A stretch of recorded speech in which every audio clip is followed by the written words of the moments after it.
Today is the 5th of Shvat and the 3rd of February. Over 2 days now. Yeah. Suddenly skipped. Okay. So we were talking last time about what's the claim. What is the claim that the Beis Din makes, that the court makes? And the claim that they make is that they first have to calculate themselves when the new moon can appear, where it can be seen, how it can be seen. So there's this interesting thing that it's independently of any it's of course completely right, before. Otherwise, there's nothing to test. Yeah, there's right. nothing Right, to there's nothing to testify to. Yeah. Okay. So now we talked about what is sight. So we said that physical sight is the external aspect of wisdom. Okay. The internal aspect of wisdom is spiritual sight, insight or foresight. And I wanted to, on Friday, what I wanted to finish with was why the prophet is called a seer. It says in time of Samuel. So there's a very, very interesting thing. We talked about this, that we don't have prophets from Moses all the way to Samuel. There's no prophecy really. And in Samuel's time, he's called a ro'eh. They call him a seer. There's another seer in Hebrew, like the seer of Lublin, which is something else, but their seer is a chozeh. Chozeh is different than ro'eh. Nachazot is to see a vision. Vision, it's more right. It's less physical. And a ro'eh is someone who sees. So why do we call him a seer? Where did this whole thing come from? That prophecy is like seeing. Because usually, when you talk about prophecy, you're talking about hearing. You're not talking about seeing. Most of the prophets hear; they don't see. Moses and Samuel are exceptions, that they also see. So where does this idea of seeing come from? So one aspect of prophecy is seeing the future, as it were. So why do we call it seeing the future? Because the person who's able to grasp the essence of things, he sees how they repeat. He sees what's coming.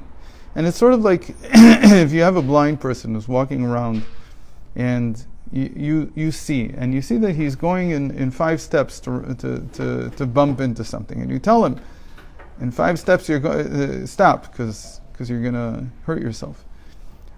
So how is it? So what did you see? You saw the future, as it were. As far as he's concerned, it's as if you saw the future. Sight, and I'm not trying to explain what being blind versus seeing is. I'm trying to explain what sight does.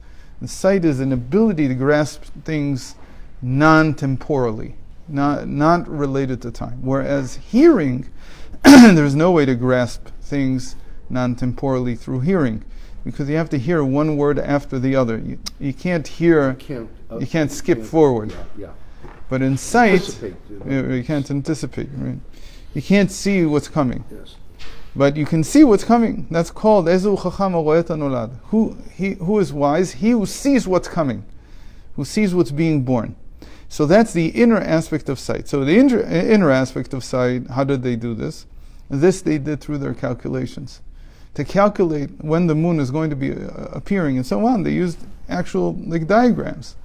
And you have to understand, this wasn't done through prophecy. It wasn't like they sat and they prophesied, when's the moon going to come? It wasn't some kind of omen or something like that. It was a calculation. By the way, there's a very famous story in the whole thing that Columbus, when he ended up in the American islands, wherever he was, in the Caribbean, and they say they captured him at some point, and he had to, or he wasn't captured, but he had to make a big impression on the natives. So he said that, I'm going to make a monster eat the sun. And there was an eclipse that he knew about that was going to come. And when he did that, they started believing that he's a god. Where did he know the eclipse from? So he knew it from his teacher.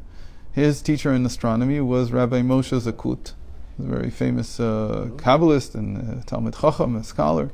He was probably one of the greatest astronomers of his time, of the late 15th century. So he gave him eclipse tables for the Western Hemisphere. so that he would be able to use them for navigating whatever it was, and he used it in a very creative way. So there's this thing about being able to calculate that seems to other people like it's some kind of prophecy or something. We don't mean it that way. We mean that was their inner eyesight. The external eyesight is the witness who comes and sees the actual event. That's the external aspect of eyesight. Now this is a very, very important principle in all of Hasidic learning, all of Kabbalah, everywhere, that there's always a spiritual counterpart to every physical experience. And you have to try at least to move from the physical experience to the spiritual insight. And that's one of the big challenges of learning, that to refine the mind in such a way that you can move there. So this is a very interesting thing, that everything that's around astronomy is, in a sense, at least back then it was, a spiritual insight into the workings of the solar system. It was a spirit. Today we call it mathematical insight. We wouldn't call it spiritual, but back then it was called spiritual. That was almost like an intermediate level towards prophecy. Prophecy is being able to abstract it even more, to go even deeper than just the physical calculations. In any case, so now we have an understanding that they're both dealing with sight, but they're different. So the physical sight is also from wisdom, but it's what we call the external aspect of the mind.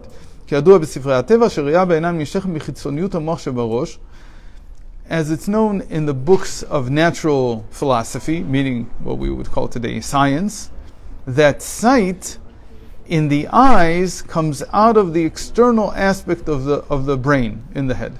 That's how they described it. Uvishona Kabbalah, and in Kabbalistic language, how would we say this? So we would say, Hu netzach vehod de'aba shem b'chinat ren einin. We call them the netzach and hod, the victory and acknowledgement of Abba, of the Father, meaning the mind, and they're called two eyes. That's the way that we call them, two eyes. What do we mean by this? So there's a lot of Kabbalah behind this. This is not the right time to get into it because he doesn't develop it so much here. But a little bit later he'll start talking about it, that there's two aspects of wisdom. There's wisdom the way that we understand wisdom, and there's the higher wisdom in the crown, the wisdom of crown. Usually when we talk about wisdom, we're talking about regular wisdom. You have crown, wisdom, they're separate. They're different things. But because there's inter-inclusion, because each one includes everything, so the crown also has its own wisdom.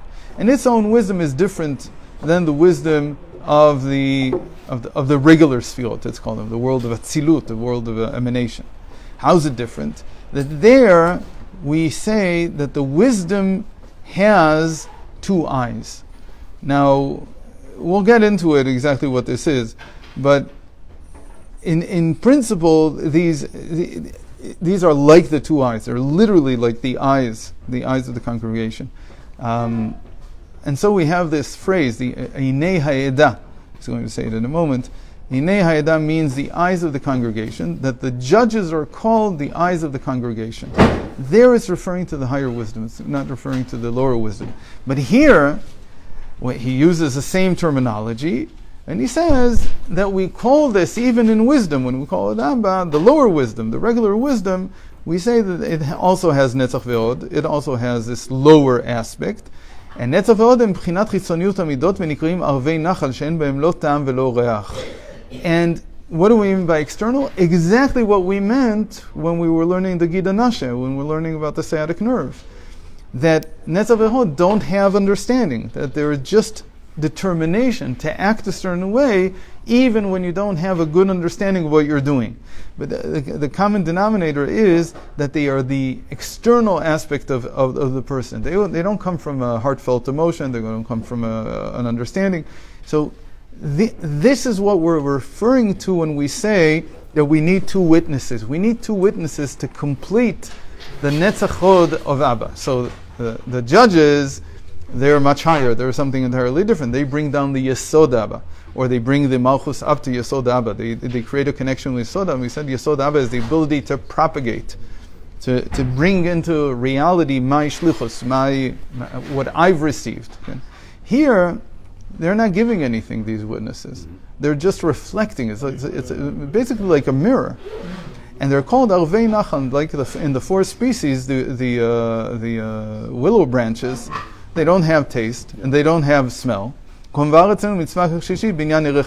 he sends us back to the third mitzvah that we learned, the sciatic nerve. So we learned it in the proper order. And that's why two simple people who have no knowledge can be the witnesses in this case, because that's all we need them to be. They saw they saw it. What do we mean they saw it? Not in pre-sight, not in foresight, but physically saw it. That's all it is. So it's a connection between these two aspects of wisdom. So now tomorrow, Wednesday and Thursday I won't be here. So what's on Friday?